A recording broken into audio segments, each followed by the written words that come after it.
پخا بدر شتور لحد کی نیک عمل مسلمہ واورا ویل مسلمہ سو کشبر دیب دنیا کی آخرت للمسلمہ واورا ویل مسلمہ. السلام علیکم ورحمت الله وبرکاته. محمد عیسی وفا د ډیورن له کرښې څخه سلامونه رالیږلي او د سلام نه وروسته لیکلي چې زه دوه پوښتنې لرم. لومړنۍ پوښتنه مې دا ده چې د روژې مبارکه میاشت ورځ په ورځ رانږدې کیږي، نو د روژې په مبارکه میاشت کې کم هغه نیک عمل دی چې انسان یې وکړي او ګټه یې زیاتوي؟ او دویمه پوښتنه مې دا ده چې اعتکاف څومره ثواب لري؟ زه اعتکاف د ماشوموالي څخه کوم، ان چې روژه مې هم نه نیوله او دا مې 18 کال دی. الله دې توفیق درکړي. د لومړنۍ پوښتنې په ځواب کې دې باید ووایم، علما لیکي من احب الاعمال الى الله تعالى في شهر رمضان هي قراءة القرآن. د روژې په مبارکه میاشت کې د غوره اعمالو نه الله رب العزت ته هغه د قرآن کریم تلاوت دی. ځکه چې د قرآن کریم هر حرف چې ته لولې د هر حرف په بدل کې الله رب العزت تاسو ته 10 نیکیانې درکوي. والله یضاعف لمن یشاء، او د چا لپاره چې الله وغواړي د دې نه هم زیاتې ورکوي. نو هغه ورونه او هغه خویندې چې د قرآن کریم صحیح تلاوت کولی شي، د روژې په مبارکه میاشت کې د قرآن کریم تلاوت د ځان لپاره پوره عادت وګرځوي.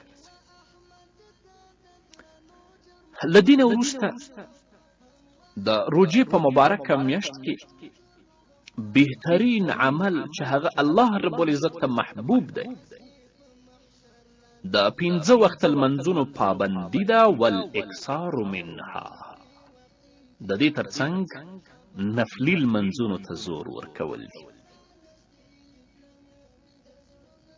او په ځانګړې توګه د روژې په مبارکه میاشت کې د تراویحو ادا کول دي په جمع سره. د روژې په مبارکه میاشت کې 15 وخت لمونځ په جمع سره ادا کول، د دې ترڅنګ نفلي لمنځونه کول، او په ځانګړې توګه د روژې په مبارکه میاشت کې د تراویحو پابندي چې د تراویحو لمونځ په مسجد کې په جمع له امام سره ادا شي. همدارنګه د روژې په مبارکه میاشت کې غوره عمل چې الله رب العزت ته هغه ډیر محبوب دی هغه صله د ارحامو ده. که ستاسو دوستان دي، ستاسو اقارب دي، نو هغو سره تاسو تګ او راتګ ډیروئ. په ځانګړې توګه ځینې هغه ورونه چې خپل منځ کې سره خوابدي وي،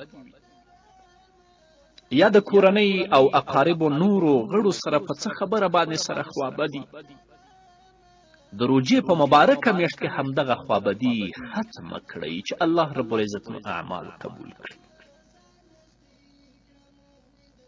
او خپل منځ کې رابطه ساتئ، تګ راتګ کوئ چې الله رب العزت مو د روژې په مبارکه میاشت کې اعمال درته قبول کړي. همدارنګه د روژې په مبارکه میاشت کې هغه عمل چې الله رب العزت ته ډیر محبوب دی او تاسو رب ته نږدې کوي هغه صدقات دي. من افضل الاعمال التي يجزي الله فاعلها وتكون بالمال او بالطعام او باللباس، وقد كان رسول الله صلى الله عليه وسلم اكثر ما يكون كريما في شهر رمضان. دا صدقه د هغو اعمالو نه شمیرل کیږي چې الله رب العزت د دې فاعل ته او د دې کوونکي ته لوی اجرونه ورکوي. تاسو کولی شئ چې صدقه بالمال وکړئ، صدقه په ډوډۍ سره وکړئ، صدقه په جامې سره وکړئ.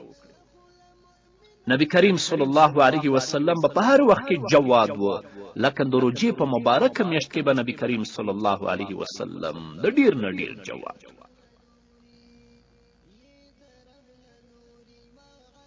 کله چې د روجې مبارکه میاشت راځي، په خپل کلي او کور کې وګوره چې څوک بېوزله دي.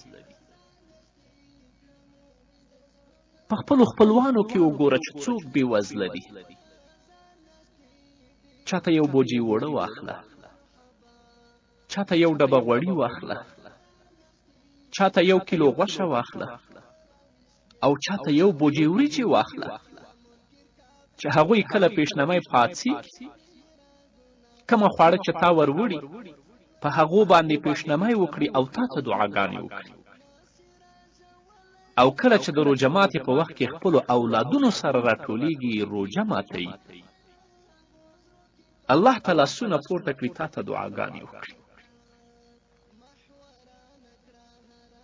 ډیری ورونه او ډیری کورنۍ داسې شته چې د پیشنمي په وخت کې به ده ته قسمه قسمه خوراکونه ایښي وي، حیران به وي چې کوم یې وخورم. همدارنګه د روژې په مبارکه میاشت کې د افطار او د روژه ماتې په وخت کې به دوی ته قسمه قسمه خوراکونه ایښي، حیران به وي چې کوم یې وخورم او په کومه روژه ماته کړم. اما ډیری داسې کورنۍ شته دی چې هغوی روژه هم په اوښکو او روژه هم په اوښکو ماتوي.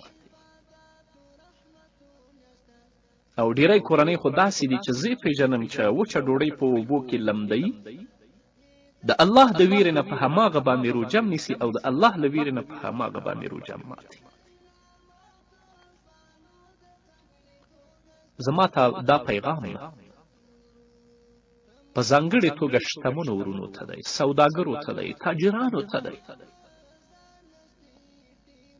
که غواړئ چې الله رب العزت مو اعمال قبول کړي، که غواړئ چې الله درنه راضي شي، که غواړئ چې الله ته نږدې شئ، که غواړئ چې الله مو په مال او په اولاد کې برکت واچوي، که غواړئ چې الله مو له فتنو نه وساتي، نو د روژې په مبارکه میاشت کې صدقات وکړئ.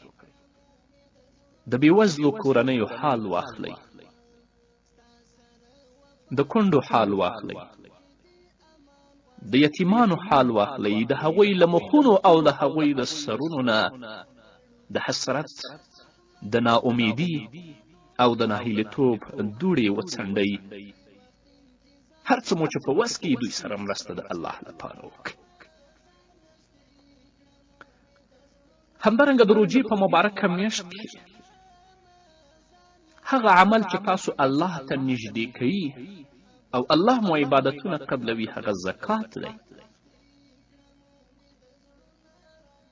زکات چې هر وخت ستاسو په مال باندې کال تیر شي ورکولی شي، خو د روژې په مبارکه میاشت کې ادا ډیره بهتره او ډیره غوره ده.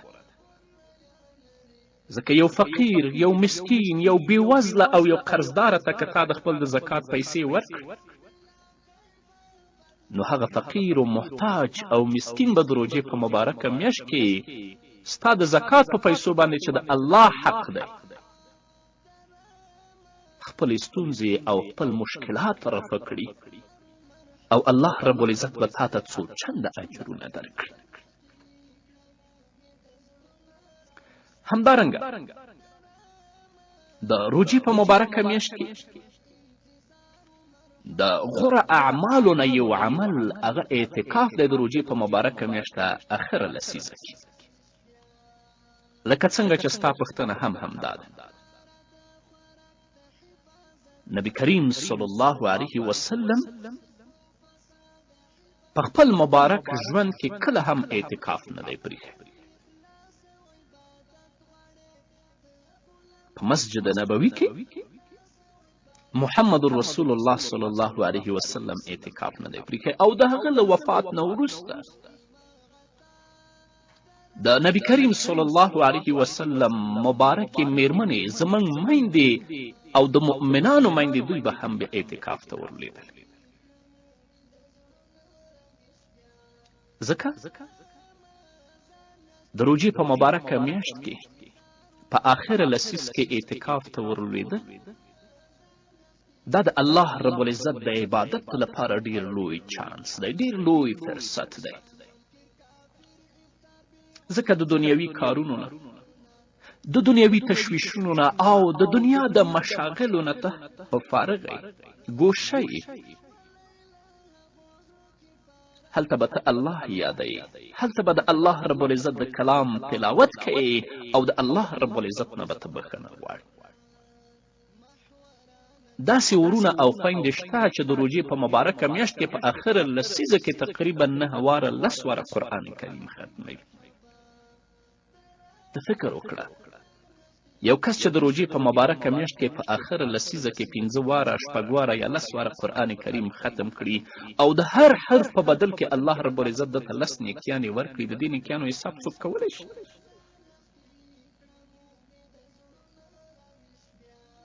او بل دا چې د مسنون اعتکاف لپاره روژه شرط ده، چې تا مخکې د روژې نه کړې الله دې درته اجر درکړي، اما د مسنون اعتکاف لپاره روژه شرط ده. همدارنګه د روژې په مبارکه میاشت کې په ځانګړې توګه په آخره لسیزه کې هغه د قدر په شپه کې عبادت کول دي، چې همدغه عبادت تاسو الله ته نږدې کوي، الله ستاسو ګناهونه پرې بخي، او د همدغه شپې عبادت د 1000 میاشتو د عبادت نه غوره دی. لیلة القدر خیر من 1000 شهر. ځکه نبی کریم صلی الله علیه وسلم خپل مبارک صحابه رضی الله تعالی عنهم اجمعین د قدر د شپې د ژوندي ساتلو ته رابلل او دعوت کولی. او نبی کریم صلی الله علیه وسلم فرمای: من قام لیلة القدر ایمانا و احتسابا غفر له ما تقدم من ذنبه وما تأخر. څوک چې د قدر په شپه د ثواب په نیت باندې ویښ پاتې شي او د الله رب العزت عبادت وکړي، الله رب العزت به د مخکیني او وروستني ګناهونه ورته وبخي. البته سره خو که په دغه شپه الله ته د تضرع او عاجزي لاسونه پورته کړي، د کبیره ګناهونو بخښنه هم د الله رب العزت نه وغواړي، امید ده چې الله رب العزت یې کبیره ګناهونه هم ورته معاف کړي. همدارنګه د روژې په مبارکه میاشت کې بل غوره عمل چې ګټه یې زیاته ده، ثواب یې ډېر زیات دی، چې کله تاسو د سهار لمونځ امام سره په مسجد کې په جمع باندې ادا کوئ، هلته کښېنئ تر څو چې لمر راوخیږي، د لمر د ختونه وروسته د اشراق لمونځ ادا کړئ. او وروستنی که د چا وس وي، عمره ده د روژې په مبارکه میاشت کې. ځکه د روژې په مبارکه میاشت کې عمره دا معادل د حج ده، لما فيها من مشقه، ځکه په دې کې تکلیف او مشقت ډېر دی. الله رب العزت دې ټولو مسلمانانو ته، زموږ ورونو او خویندو ته د روژې په مبارکه میاشت کې د عبادت او د الله د یاد او د قرآن کریم د تلاوت او د صدقاتو توفیق او د اعتکاف توفیق ور په برخه کړي.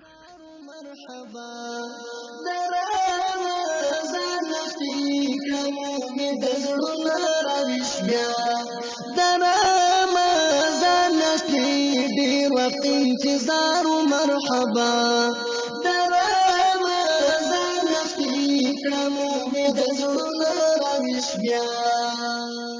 درنو دوستانو، زمونږ د یوټیوب چینل در سره سبسکرایب کړئ تر څو زما دینی خپرونې او نور اړین دینی مسایل تاسو ته پر وخت ورسیږي.